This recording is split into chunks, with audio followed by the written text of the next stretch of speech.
So we all know that magazines Photoshop women to have more of a culturally looking ideal body and sometimes even face. We know that and it sucks. But what about those before and after pictures that fill our social media feeds?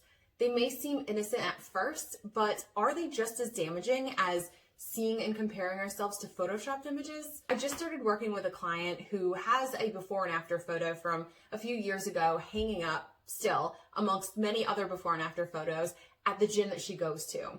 And she told me that seeing these photos, even her own photo up there since her current body doesn't look like her after picture anymore, was really triggering for her. It made her feel bad about her current body and even tempted to do things to lose weight quickly. And she is not alone. There have been lots of studies looking at Fitspiration posts, including before and after photos, and they found that they lead to body dissatisfaction, lower self-esteem, and worse mood. And I hear this all the time from other clients, and I experienced it myself back in the day when I was struggling with this stuff. And I want to share with you 4 big dangers and maybe reasons to think about unfollowing certain accounts. The first is that these before and after photos make us make assumptions. For example, if I ever posted a before and after picture when I was at my lowest weight, people would have seen me in a smaller looking body, looking so happy, but what they wouldn't have known is that I was the most unhappy with my body in that very moment.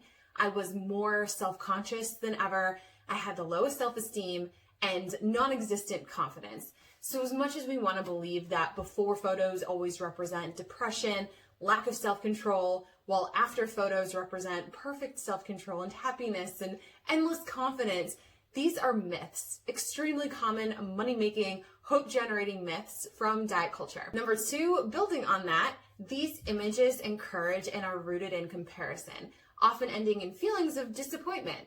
We compare ourselves to someone else's body without any real knowledge of what they did to get there and whether or not it was actually healthy or sustainable. There's many cases where we don't even know anything about this person or what else might be going on in their lives.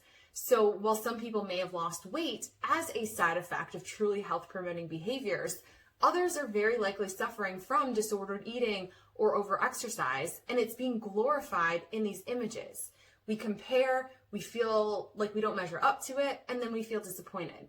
Number 3 is that they idealize thinness. They present this crystal clear bias towards a specific body type and weight, that smaller body is a better body than a larger body. And this perpetuates the message that people should be judged and defined by their bodies, and that thinner ones should be praised, and it completely overlooks natural body diversity. It also puts the focus on our appearance and not health.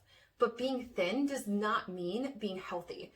The implication that someone who looks like a before picture is unhealthy, undesirable, or not good enough or not worthy. And this leads me to number 4, is that they impair our self-worth. They can make us feel or even enhance our existing feeling of not being good enough or worthy as we are. The after picture only captures a single moment, and they're often augmented by ideal lighting and posture and clothing and filters and flexing.